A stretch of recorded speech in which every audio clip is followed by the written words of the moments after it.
Hello everyone, so let us continue our discussions. So we are now on quadratic inequalities in one variable, term 1, week 5. So for our learning objectives is the end of the lesson, the students are expected to illustrate quadratic inequalities in one variables in the number line.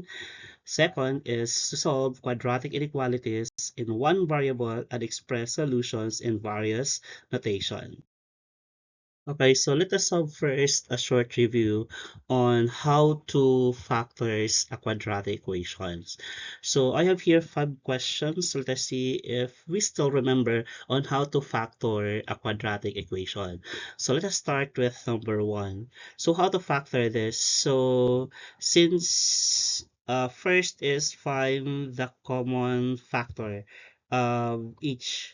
So the common factor is x, then so x squared divided by x is equal to x.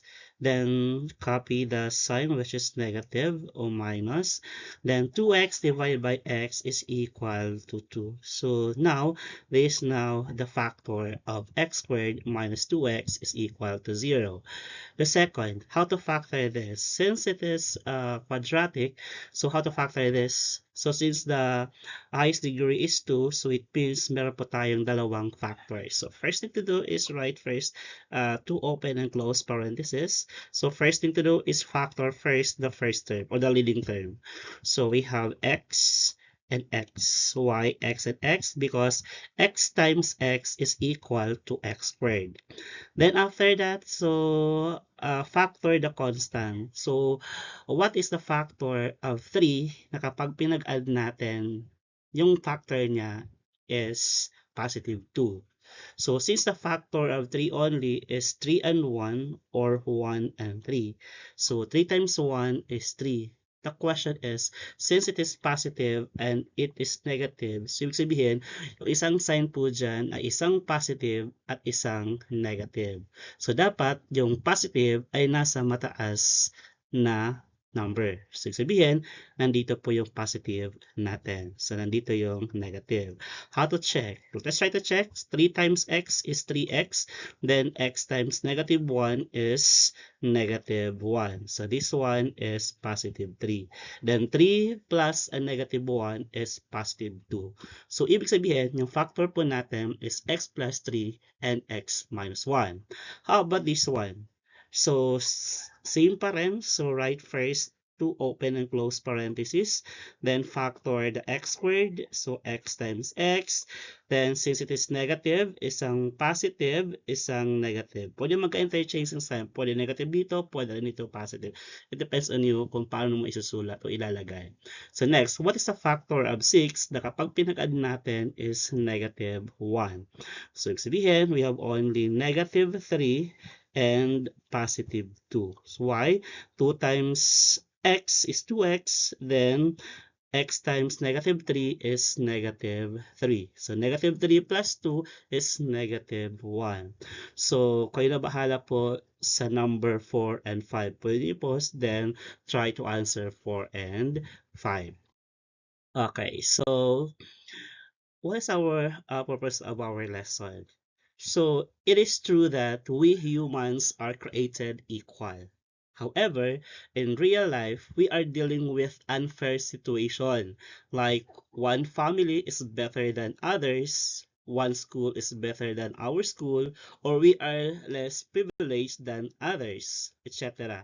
So this means that inequality is a real story. So, ibig po sabihin, when we say inequality, it refers to the state of not being equal. Okay?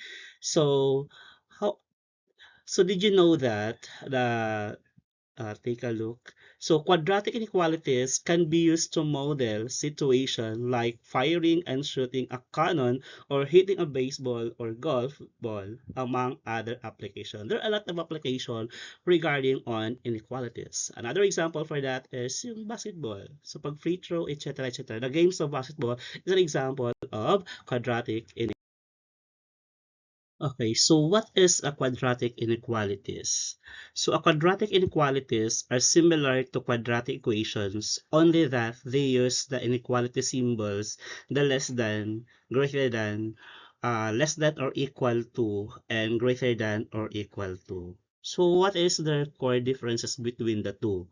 So when we say equation, two quantities or are perfectly balanced. How about inequalities? Inequalities, one quantity is larger or smaller than another. Okay, so in quadratic inequalities, when we plotted as graphs, they display a parabola.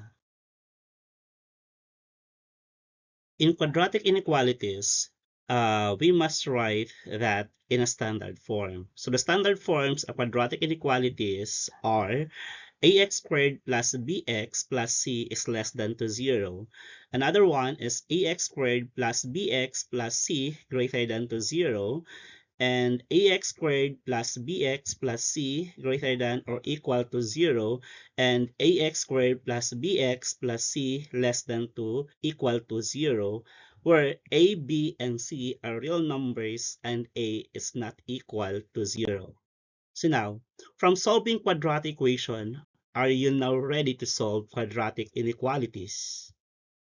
So, our topic for topic 1, solving quadratic inequalities in one variable by factoring. So, quadratic inequalities are similar to quadratic equation, only that they use inequality symbols instead of equal sign.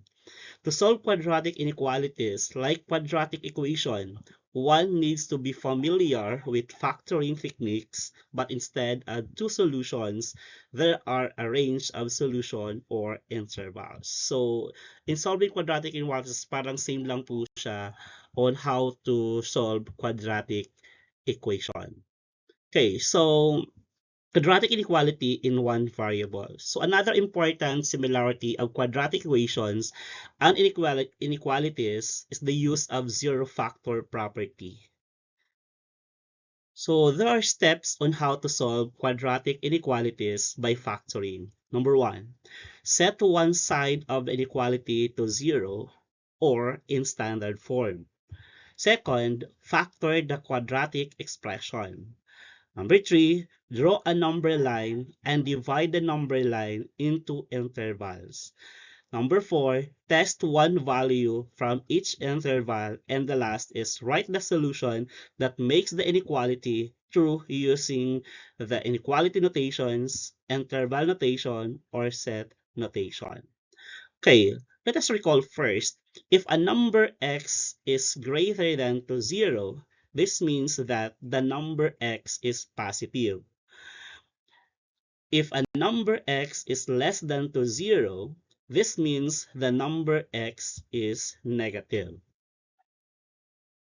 So let's have an example. Let's try to solve x squared minus 3x minus 18 is greater than to 0. So step number 1. So write the inequality with 0 and 1 sides. So in short, yung greater than, papalitan na natin ng equal sign to make it a standard form in quadratic equation. So second step is find the zeros or roots of the related quadratic equation by using our knowledge in factoring. So what is a factor of x squared minus 3x minus 18? So ano gagawin natin? Since both negative, so maghanap tayo ng factor ng 18. Hanap tayo ng factor ng 18 na kapag pinag-add natin is equal to negative 3. So what are the factors of 18? 2 times 9, 6 times 3, and 18 times 1. So only 3 and 6 na possible maging 3 yung final answer or the sum is 3. So ibig sabihin, gamitin natin which is the factor of x squared minus 3x minus 18 is equal to x plus 3 then x minus 6. Then solve for x. So since it is x plus 3, so ibig sabihin our x is negative 3 and other one is positive 6. Step number 3. Step number 3 is draw a number line and divide the number line into intervals. So gawa muna use the zeros. So this is our number line. Then input natin saan makikita si negative 3. So negative 3 is here and positive 6 is here. So lagay natin muna divide into 3. So interval natin. So use open circle for less than or greater than. The endpoints are not included. So sabihin yung negative 3 and 6 are not included. So again, so our interval is x is less than to negative 3. Another one is x is greater than to 6. And negative 3 is less than 2x and less than to 6. How about step number 4? So step number 4 is test one value from each interval. So take a look our number line natin. So pwede tayo mag-try. So let's start with this. Is our pre-interval. So dito po to test points, pwede tayo pumili ng kahit anong number. So negative 3, pwede tayo negative 4, negative 5, negative 6, and so on and so forth. Infinity. So kahit ano dyan. So let us try negative 4. Then let us go back our original equation, which is x squared minus 3x minus 18 is greater than to 0. Substitute negative 4 to the equation. It becomes negative 4 squared minus 3 times negative 4 minus 18. Then simplify. So negative 4 times negative 4 is positive 16. This one is positive 12. Then minus 18. Then simplify lang. So 16 plus 12 minus 18 is equal to 10. So it is 10 greater than to 0. So ibig sabihin, the result is true. So true solution po siya. So how about the second interval? So dito naman, so pwede tayo pumili from negative 2, negative 1 hanggang kay positive 5. Let us try positive 2. So again, substitute. So 2 squared minus 3 times 2 minus 18 is greater than to 0. So 2 squared is equal to 4. Then 3 times 2 is equal to 6 minus 18. Then simplify ulit. So 4 minus 6 minus 18 is greater than to 0 is equal to negative 20 is greater than to 0. So it means it is a false solution. So hindi po siya na-meet yung criteria natin. Okay, how about the third, the x greater than to 6? So, pwede tayo mag-try ng 7 to infinity. So, same situation. So, substitute the given, then it becomes 52 greater than to 0. So, ibig sabihin, it is true solution. So, ibig sabihin, so our solutions only is this one. Kahit ano i-try natin, negative 2 hanggang positive 5, ang kalabasan po dyan is false. So if we try 10, negative 9, and so on and so forth, so infinity, and this one, so ibig sabihin, ito lang true solution natin. So negative 4 to infinity, and greater than to 7, infinity. So next, so what is our step number 5? So for now, let us write the solution set. So inequality notation, so x greater than to negative 3 or x is greater than to 6. Better, correction, x is less than to negative 3 or x is greater than to 6. So our set builder notation, we write x such as x is less than to negative 3 or x is greater than to 6. Why? Or because mayroon tayong yung first and last interval. So, or then interval notation, so we write the negative infinity to negative 3, union to 6, positive infinity. So, sabihin pwede pagsamahin natin yung negative 3 to infinity, then 6 infinity. So, yun. Pwede pagsamahin natin. So, this is one. So, this is it. So, from here, so dito, to dito, infinity, and this one also. Okay, let us have another example. So let us try to solve 2x squared is greater than or equal to 5x minus 3. So step number 1, so rewrite the inequality with 0 and 1 side. So it becomes 2x squared. So ilipat natin si 5x. So dito, so magiging negative. And this one is positive. So by standard form. Then step number 2, find the zeros and roots of the related quadratic equation. So factor natin yung 2x squared minus 5x plus 3. So the factor this is 2x minus 3 and x minus 1. How to check? So multiply lang po ito and this one. So 2 times 1 is 2, then 3 times 1 is 3. So 2 plus 3 is 5. Both negative is negative 5. So ibig sabihin, our x is positive 3 halves and positive 1. So step number 3, so let us draw a number line and divide the number line into intervals use the zeros. Okay, so again, use the closed circles for the less than or equal to and greater than or equal to. Endpoints are included. So let us have this. This is our number line. So, nandyan po si 1. So, mapunta dito si 1, yung blue. And 3 hubs, papunta tayo dito. So, 3 hubs is 1.5. So, ibig sabihin, this portion lang po yung second interval natin. So, divide natin. That will be our first interval, second, and third. So, first, second, and third. So, ibig sabihin, our interval here is x is less than or equal to. So, pwede na lang po ilagay natin less than lang. So, automatic naman yun kasi sabi naman dito, endpoints are included. So, the second one is x is greater than or equal to 3 halves. Again, pwede rin dito, x greater than na lang. Then, the third interval or the second interval here is x. Pwede ito.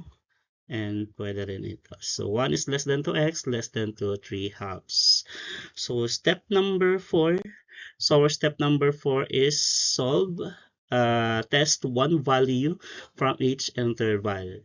So our interval here is x less than to 1, 1 less than to x, less than to 3 halves, and x is greater than to 3 halves. So, pwede itry natin. So, from 1, mula dito hanggang dito. So, isabihin, pwede tayo mag-try 0.99, 0.98 hanggang infinity. So, dito naman po sa 3 halves, pwede tayo mag-try 1. Since included yung 3 halves, pwede tayo mag-try 1.5 hanggang infinity dito. Dito naman, ang itatry lang natin is in between po kay 1 hanggang 3 halves. So, pwede rin dito 1.1, 1.2 hanggang 1.5. Okay? So, let us try x is equal to 0. So, ang pinili ko po na x is 0. Substitute to the original equation. So, it becomes 2. 0 raised to 2 is greater than equal to 5 times 0 minus 3. So, then, simplify lang po. So, it becomes 2 is greater than equal to negative 3. So, sabihin na result is true. So, mas mataas ito kaysa sa negative 3. So, let us try x equal to 1.2. Di ba sabi kanina, pwede in between po dito. So, this portion. So, 1.1, 1.2, etc., etc. Okay, so now, so substitute ulit. So it is 2.88 is greater than equal to 6 minus 3. Then it becomes 2.88 greater than equal to 3. So ibig sabihin, it is false solution. Mas mataas si 3 kaysa kay 2.88. Then the third one is I tried 3. So 3 ang pinili ko to test. So if we simplify, it becomes 18 greater than or equal to 12. So ibig sabihin, it is true solution. So by the way, pwede nyo gawin to check, to test, pwede gamitin natin si 2x squared minus 5x plus 3 greater than to 0. So pwede rin yan. So depends on you how to test Okay, so now let's proceed to step number 5. So write the solution set. So inequality notation. So since yung true solution natin is from 1 to infinity and another one is 3 halves to infinity, so our set builder notation, so x is greater than equal to 1 or x greater than equal to 3 halves. So, interval notation natin, negative infinity to 1, then 3 halves, positive infinity, the union. Okay, the interval is here. So again, pwede po x less than to 1, then x is greater than to 3 halves.